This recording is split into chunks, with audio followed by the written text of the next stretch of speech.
Welcome, everybody. Glad you're here. I'm Susanna Erler, and we're going to get started.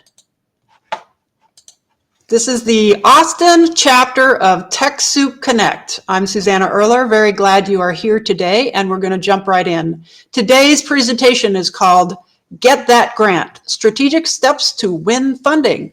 This is all about supporting 501c3 nonprofit organizations. So let's get started, jumping right in. We'll jump in with a fact. Grant applications. Did you know that one of the biggest myths about grant applications is that you need to be a professional, top-level, Shakespearean type writer to succeed with grant applications?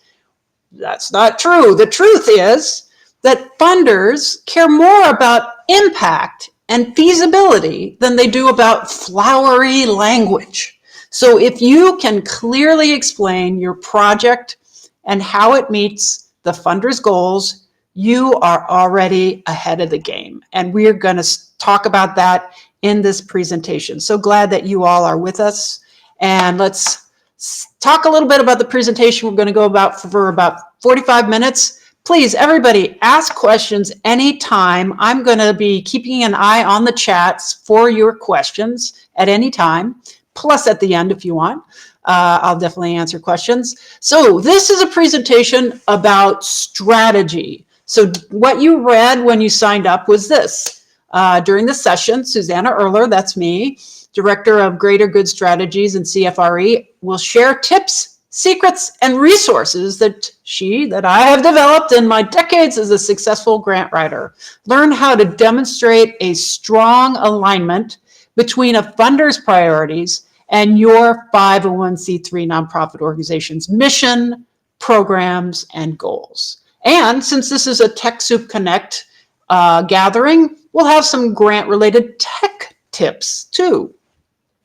And note that this is being recorded, and you can find you'll be able to find this recording and also past recordings from our TechSoup Connect chapter on the TechSoup Connect YouTube channel. So what are our goals for today for Get That Grant? Well, here they are. For your nonprofit, your 501c3 grant writing work, you will learn today a new way to strategize, a new way to communicate about grants with your nonprofit teammates, and also a bunch of new info blasts. I call info blasts those takeaways that you can use day to day. And there's a little icon on the slide there of info blasts. You will learn a bunch of info blasts, fun and informative tips that you can use day to day. Here's a little background about me. I'm a nonprofit geek. I'm director of Greater Good Strategies. Here's a list. It's very tiny, I acknowledge that, of grant applications that I've written that have been awarded. Over $16 million in dollars. $16 million in nonprofit organizations in grants. I've also taught grant writing at the Center for Nonprofit Studies at Austin Community College. I'm also a trained interim executive director. I've been interim executive director for organizations such as Literacy Coalition of Central Texas, Texas Grants Resource Center, and others. And I've been an executive director and station manager for a national public radio affiliate. I hold a master's degree in business with an arts administration nonprofit specialization from the University of Wisconsin School of Business. And I hold a bachelor's degree from Oberlin College. I'm a CFRE, certified fundraising executive. And the last slide today will have some contact information if you would like to reach out. So a little bit about today's approach. This presentation is about you. I am here to help you. I am here to help you. And it's about your job.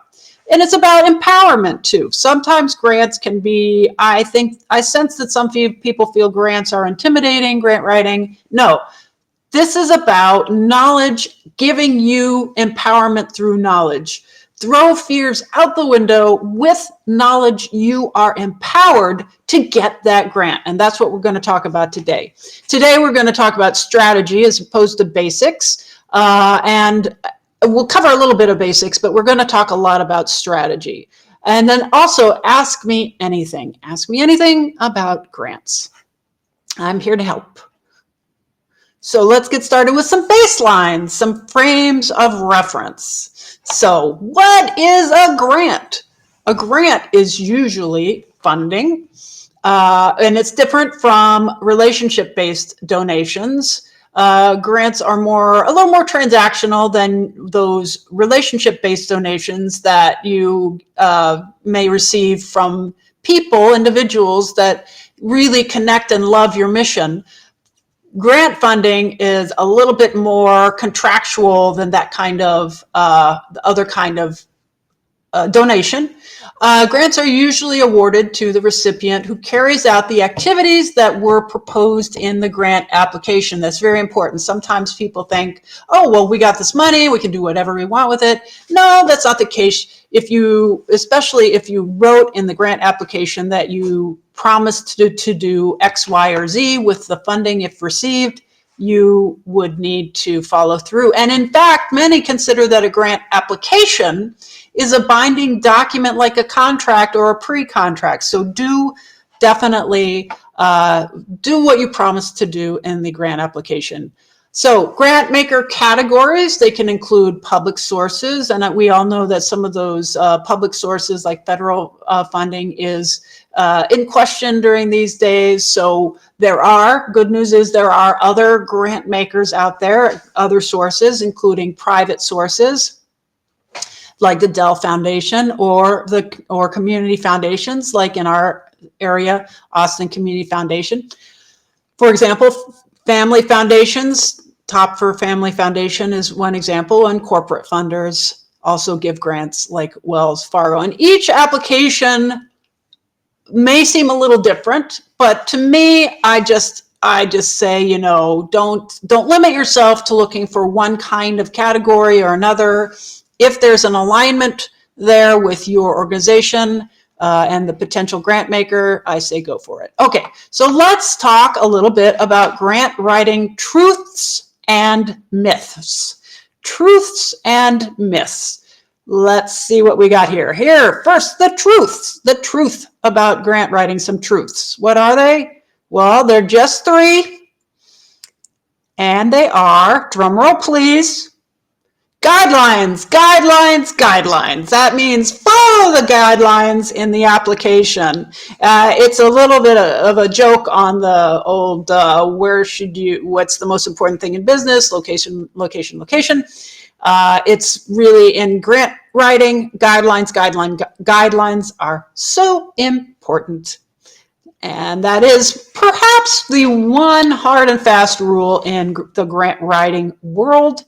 For most other elements of grant writing, I would say it depends. It will depend on what the application form asks for. It will depend on whether it's an alignment or not with the potential funder. It depends on a lot of things. But if you had to say there was one hard and fast rule in the grant writing world, it is likely follow the application guidelines and limitations and all the other things. So, and why is that? Why is there a lot of it depends out there? Well, because once you have learned about one grant maker, we have a saying, you have learned about one grant maker. They're all very, very different. So here come the myths. Let's talk a little bit about the myths of grant writing. One of them is the application process sort of like a slot machine, a game of chance and luck, and the more you play, the higher your chances of getting a grant? No, it's not like that. I've worked on teams where some of the teammates are like, okay, we're just gonna take our boilerplate application or our boilerplate language and send it out to 100 potential funders and see what sticks, throw the spaghetti out there, see what sticks. And actually, no, you really need to be thoughtful about your time, be careful about and thoughtful about what you which grant applications or which potential grant funders you apply to. It's not just a case of if we just throw random wording out there to 100, then we'll get something back. You've really got to be thoughtful and considered. Use your time wisely when you do fill out and choose those grant applications. Here's another myth. Are grants free money? Just free money, like it's money and we no strings attached, right? It's free money. Well, not so much.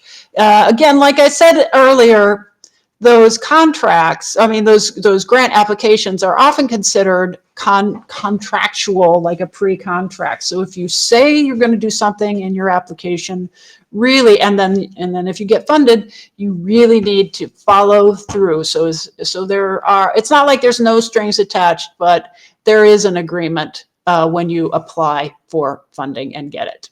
Okay, here's another myth. If we just, so say you're a grant writer and you're saying, if I just write something that tugs at the funder's heartstrings, funders will line up to give us grants. Like if I can write like poetic, like Shakespeare, and make people cry and when they read our application, because really the need is strong. There's no question about the need for funding, and definitely stories that you tell in your outreach or your funding verbiage, that's important. It's important to tell the story of the need for the funding, but that's not all there is. It's more than just telling a heart-wrenching story.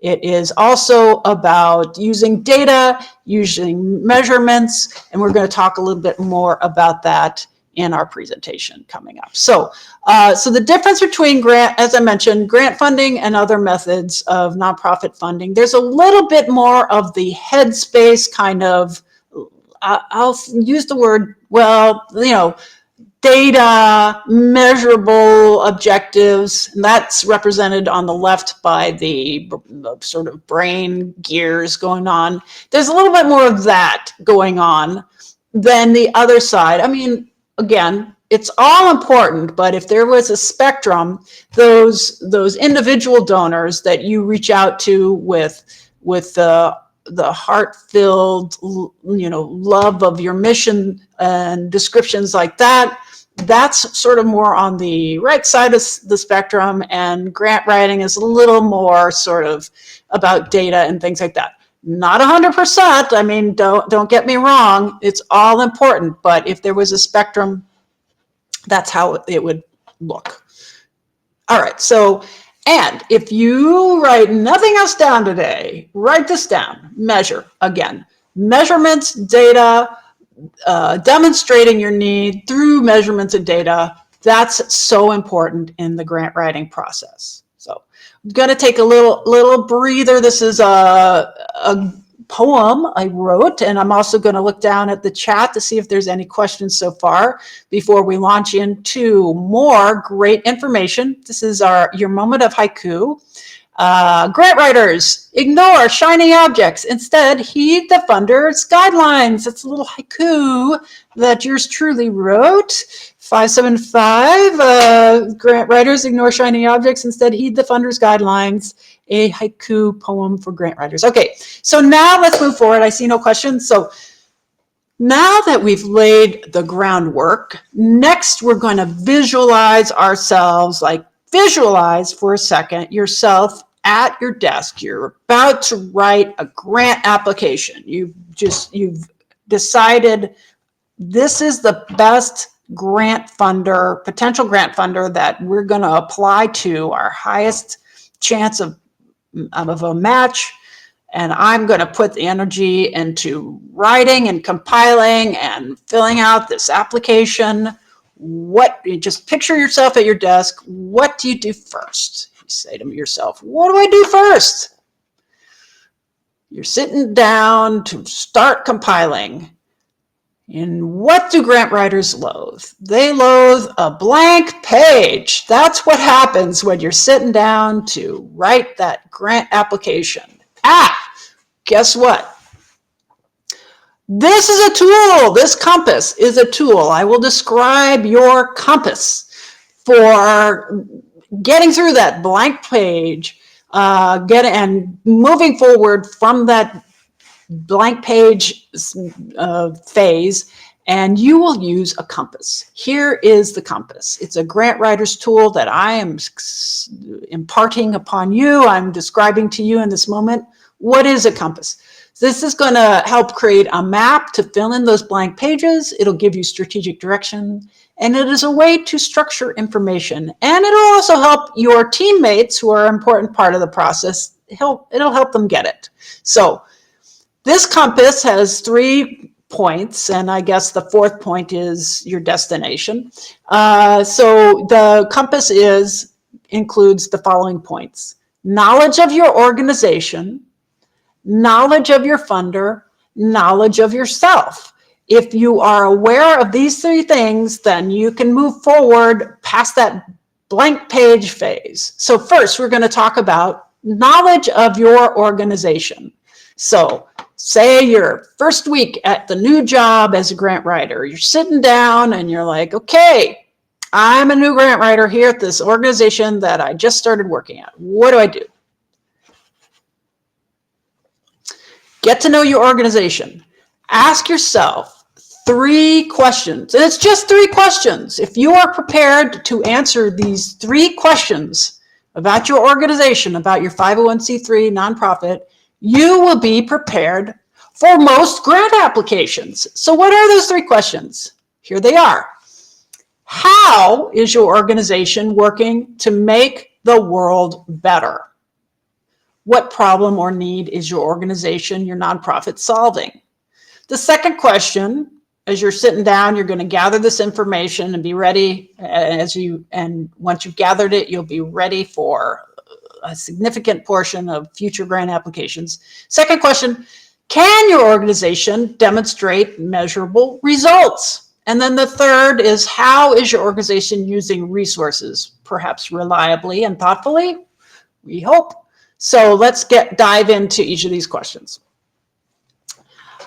Number 1, how is your organization making the world or the community better? What is the need the organization is addressing, or what is the problem that you're solving? So some examples that say you as a new grant writer, when you jump into your new job, you'll be like, hey, give me the mission statement, give me some data, or I'll collect some data that demonstrates a community need.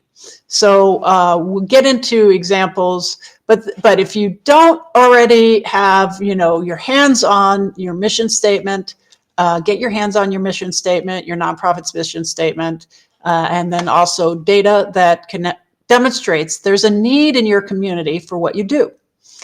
And we'll get into some examples a little bit later.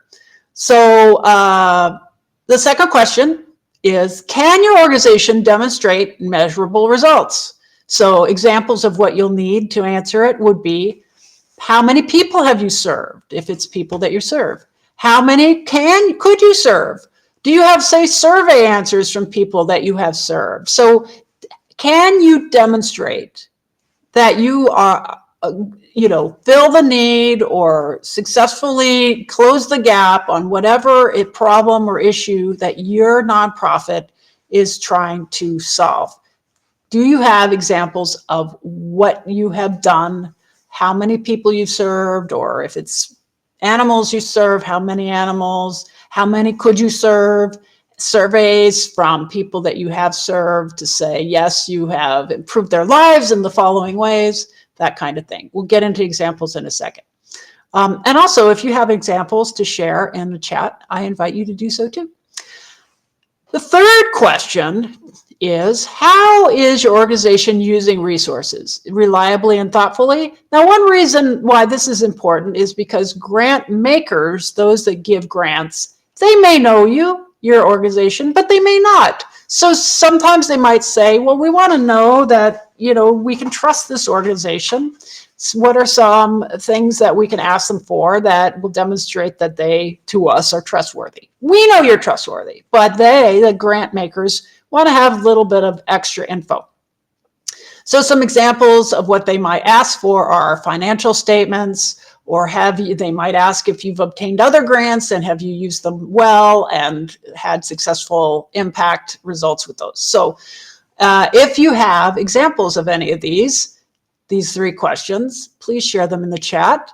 We're going to, let's see, we're going to look at a little bit of data, and this will serve as a bit of an example. So I'm going to share a link with you, some links. Now this relates to Central Texas, where I am in Austin. But perhaps those of you who are around the country might have an organization such as this in your area. Perhaps in Austin, in Central Texas, we have the Community Advancement Network, or CAN. It's a partnership of governmental, nonprofit, private, and faith-based organizations that leverage mutual resources to collectively improve social, health, educational, and economic opportunities in our community.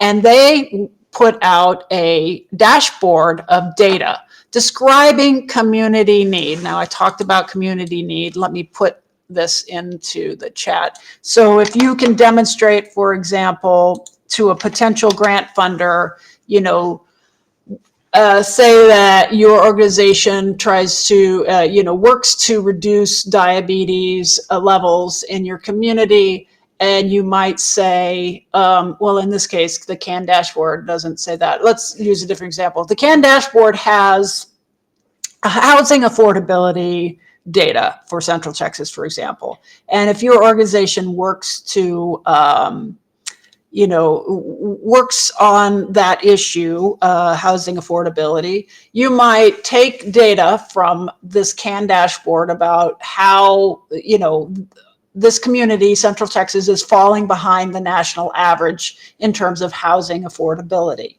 And this dashboard can help you find that kind of information. But there are other places to look for data that demonstrates a community need.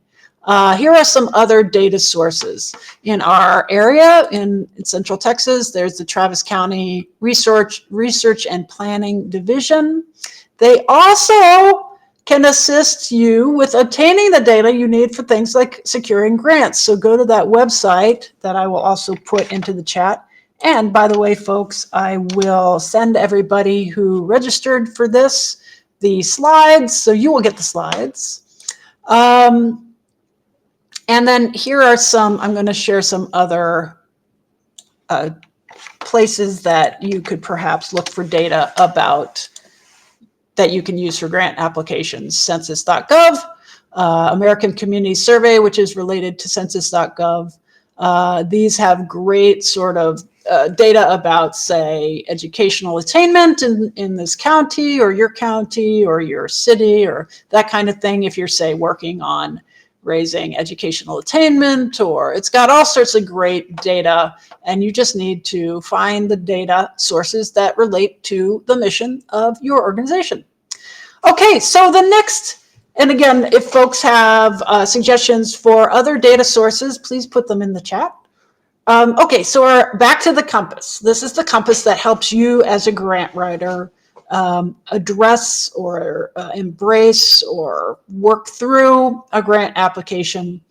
And the other thing that you need to know is knowledge of the funder, So if you can answer just 3 questions about a potential funder, you should be prepared for most grant applications. So what are those 3 questions? Get in a funder's head. How much, a potential funder, how much do they want to make how do they want to make the world a better place? What do they want to know about your organization before giving you their resources or their money? And what results would they want to see if you were funded? Get in their head. Make sure there's an alignment between this potential funder and your nonprofit organization. So how do they want to make the world better? So read up all about them. Look at subjects that they support, the geographic areas that they support, the potential funder supports, and when the answers align with what your organization does, those are the funders that you would consider applying to. Really, don't try and apply to funders that don't fund in your geographic area. I have seen so many heartbreaking stories about, say, a nonprofit that serves only people, say, in Austin, Texas, and somebody on the team said, look, I found this potential funder, and they didn't read the small print where it said, we only fund nonprofits who serve people in Ohio. So your chance of success, if you serve people in Texas only, is very, very, very, very, very small. In fact, it might be pretty close to zero. So don't spend your time applying to funders that don't align with your geographic area or the subjects that you work on, for example. Number two, what does this potential funder want to know about your organization before they give you their money? Do they have, read over their application form? Do they require financial statements? Do they want to see a track record? Here's a hint. If you cannot give the funder what they want to know in their grant application, they may not be a potential application match at this time. So, for example, sometimes a potential funder says, in your application, please attach your most recent audited financial statements. Now, perhaps you're a new nonprofit and haven't yet had an audited financial statement done or audited, had your books audited. So this is something that nonprofits do. Some of them, not all of them, but very often a grant maker will ask for that in an application. So you have a couple choices in that scenario. If you don't have an audited financial statement, you might say, you might reach out to that potential funder and say, hey, here's our situation. We're new, or whatever reason you don't have it, and see if they can make an exception. And if they don't, then that would not be an application that would be a high probability for you. So make sure to get in your potential funder's head, the potential funder, what do they want to know about your organization, and can you answer those questions? Here's another question for you. Get in the funder's head and ask yourself, what results would they want to see if you were funded? Is there a certain number of people that this potential funder wants to see served, for example, or a % improvement in the mission-related issue that you're working on? Again, here's a hint. If you can't give the potential funder, what they want to know when you're filling out the application, this may not be a potential application match at this time. Here's another scenario. I've seen sort of the newer, smaller nonprofits say, we're gonna look at this agency in the state that gives out funding, and they have a 100-page application. We're going to go for it. But then once they read the whole 100-page application, they see that there's a certain expectation of this, say, government funder, state funder, whatever, to achieve a certain result. And if your nonprofit hasn't achieved that kind of result before, or may not have the bandwidth to achieve that result, then that may not be a fit for your organization at this time. It might be in the future, so keep that in mind. So get ready for the strategy. The strategy here for finding the best potential funders to apply to. Get ready, drum roll please. The strategy for finding the best potential funder for your organization and increasing your chance of a grant award, and I'm talking about before you fill out the application, the strategy is to find the possible funder who is the most probable funder for you. This is what I say, like I should, copyright me, this is the thing I say all the time, is make sure to find the possible funder who is the most probable funder for your nonprofit organization. The strategy here is to do the research to determine a grant opportunity's chance of success for your organization. We talked about this a second ago. Make sure that this organization is funding nonprofits in your geographic area, or funding nonprofits that do the same thing that you do your mission. Make sure there are alignments before you spend the time filling out a long or even short application. So the main takeaways here are spending time on determining what the best funder alignments are will save you time and resources in the long run. And spend time to estimate a grant opportunity's chance of success for you before you spend time on filling out that application. Okay, so I'm going to take a little breather. I'm going to take a little sip of water while you all read this haiku. I will be back in 3 seconds.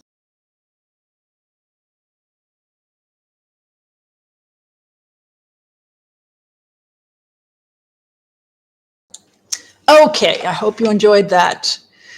Haiku, grant writers present measurable objectives. It's so important. All right, so back to the compass. Knowledge of yourself. And I'm also looking at the chat to see if there's any questions that come in. I invite questions. I love answering questions. All right, so your compass, knowledge of yourself. Here's the third point that's so important, knowledge of yourself or your job.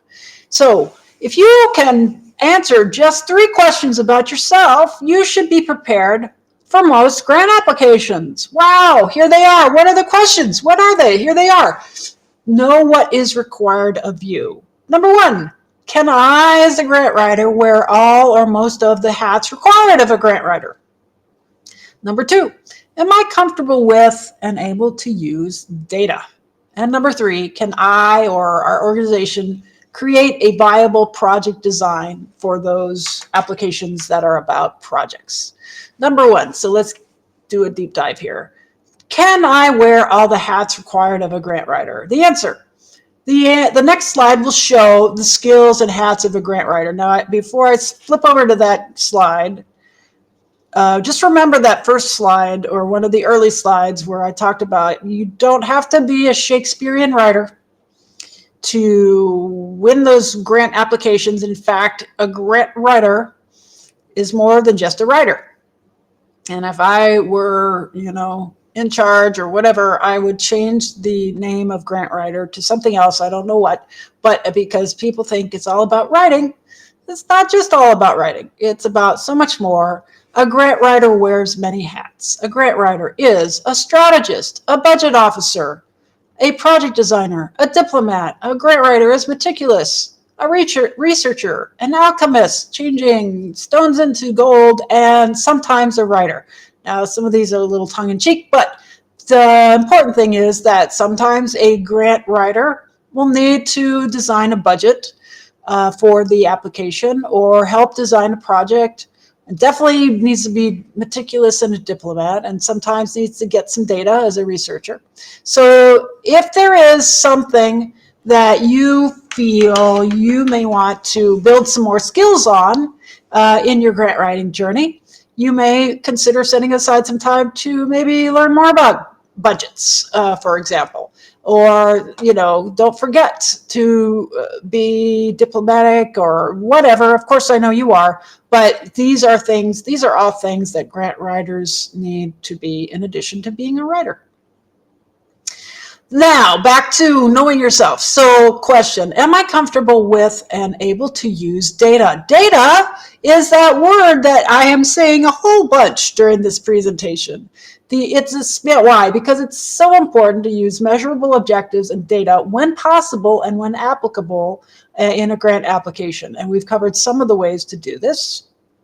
So we'll move to the third question. Can I or we, our organization, create a viable project design for projects?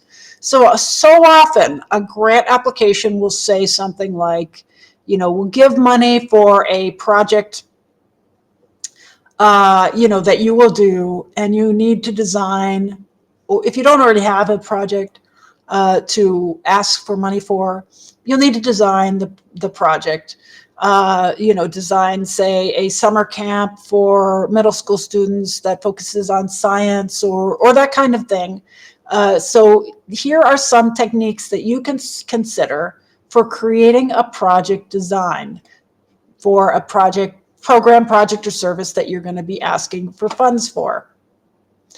When you're designing a project, let's say it's a, like I said, a summer camp for middle schoolers that focuses on science, you may want to use one of these frameworks, and each of these frameworks sort of warrants its own seminar. So use this as a seed for the future. But think about, say, the SMART goals of the project that you're about to ask for funding for. Are they specific, measurable, achievable, relevant, time-bound? Is that summer camp, have going to serve a certain number of middle schoolers? Is it going to be for a certain length? Are you going to have so many science projects? Is it achievable? That kind of thing. Or a logic model might help you design a project. Problem statement, resources, activities, outputs, outcomes. Sometimes funders ask specifically for you as the applicant to include a logic model. So that's a good thing to, learn more about if you want to. And then project management constraints might be also a helpful framework. Cost, time, scope, and quality. Again, each technique warrants its own seminar, so use that as a seed for the future. All right, so to summarize this section with a compass, you will have even more strategies at your disposal. You can inform and empower your teammates to help more efficiently. You can approach grant writing with even more power and positivity with your compass that we've just talked about. Now let's quickly go through some practical applications. I talked about how we were going to aim for 45 minutes, and so you'll get these slides if we do have to sort of zip through some of these practical applications, but I'll just share these last couple of sections briefly because we've talked about the main points in the compass of the grant writer. So finding a grant funder. How do I find a potential grant funder? We talked a little bit about that in one of the compass points, knowing your funder, potential funder. Here are some places to search for grant opportunities. This is one of those info blast sections, those takeaways that you can use in your day-to-day work. And I am going to also share these links into the chat right now. So you can research potential funders, do prospecting for potential funders. And some options are the Foundation Center by Candid database, also known as the Foundation Directory Online. That link in there that I included into the chat and that is on this slide is the place to find around the world the sort of libraries and other facilities that offer free access to the Foundation Center by Candid database. I'll talk a little more about that in a second.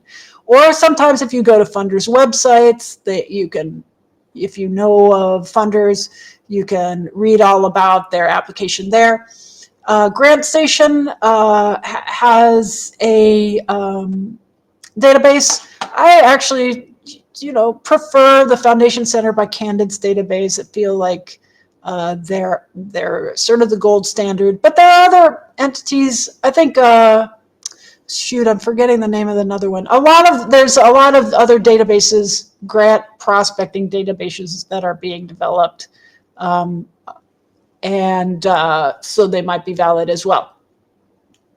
So if you're here in Central Texas, the Candid database can be accessed. It's something that you have to go into a physical location to access. Excuse me, I'm going to clear my throat just a second. I'll be right back in about 3 seconds. Okay, so here in Central Texas, you can access this database called the Foundation Directory at the Texas Grants Resource Center, or at the Dripping Springs Community Library, or at the Center for Nonprofit Studies, Nonprofit Austin's Grant Research Center. And currently, the Austin Public Library does not currently offer the Foundation Directory access. And I would suggest reaching out to any of these places before traveling and going there to double check their hours and their requirements. Like, do you need a Dripping Springs library card. I'm not sure you do, but here, let me put these places in for the Austin area into the chat. Let's see. It's interesting. Did those links come through okay? Huh, it's interesting. Well, you'll get these slides as well. All right. And then, because I love giving information, here's another info blast for those folks in Austin. Some funders, potential funders that come up often in those searches in Central Texas are, here's 4 of them. If, say, you don't have any time to go do a prospect search at a database for a potential funder to apply to, here are 4 that you may want to read their grant application limitations and their guidelines to make sure it might be a fit for you. They may not be, but this is not an all-inclusive list. It's not in any particular order. There are no endorsement implied, and it's not going to be a fit for all nonprofits. But here are some funders that come up often in Central Texas opportunities. And I'm putting this information into the chat right now. Yes, there are a lot of words there, but I hope that helps. All right, so quickly just take a look at this final practical application of the compass point known as knowledge of your organization. So remember these questions we talked about in that section. How is your organization making the world or community better? What is the community need? And can your organization demonstrate measurable results? A need statement is a way to concisely answer these questions, which shows knowledge of your organization. So a need statement, perhaps you've heard of a need statement or a needs statement or a statement of need. It doesn't matter exactly what it's called. I call them all 3, I guess. But it's a good boilerplate statement to write if you're a grant writer, even before you apply to places, because most funders ask something along the lines of either A, worded in various different ways. It could be A, share what your statement of need, share a need statement, share your need statement, tell us about the community need that you are serving, anything like that. And you might say, well, we need the money. No, you have to talk more about the community or the population that you're serving. So a needs statement is going to be a key part of your grant application. It gives clear reasons why the funding is needed. It presents facts to make the case for receiving funding. And it describes a problem that the funding will address, including sometimes even causes and solutions to let the grant funder know, potential grant funder, that you know a lot about solving this problem. Now, some people say when they see the phrase need statement, it's like, well, we need the money. Yes, but why? Why do you need the money? Why does your organization need the money? There is usually a measurable problem that you're solving or a need that you are serving or fulfilling.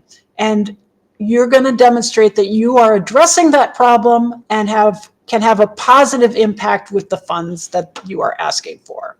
So I'm just going to quickly read a sample need statement, and that'll be, then we'll wrap things up. You'll get a copy of this. We're going to go kind of quickly through it because we're aiming for 45 minutes here today.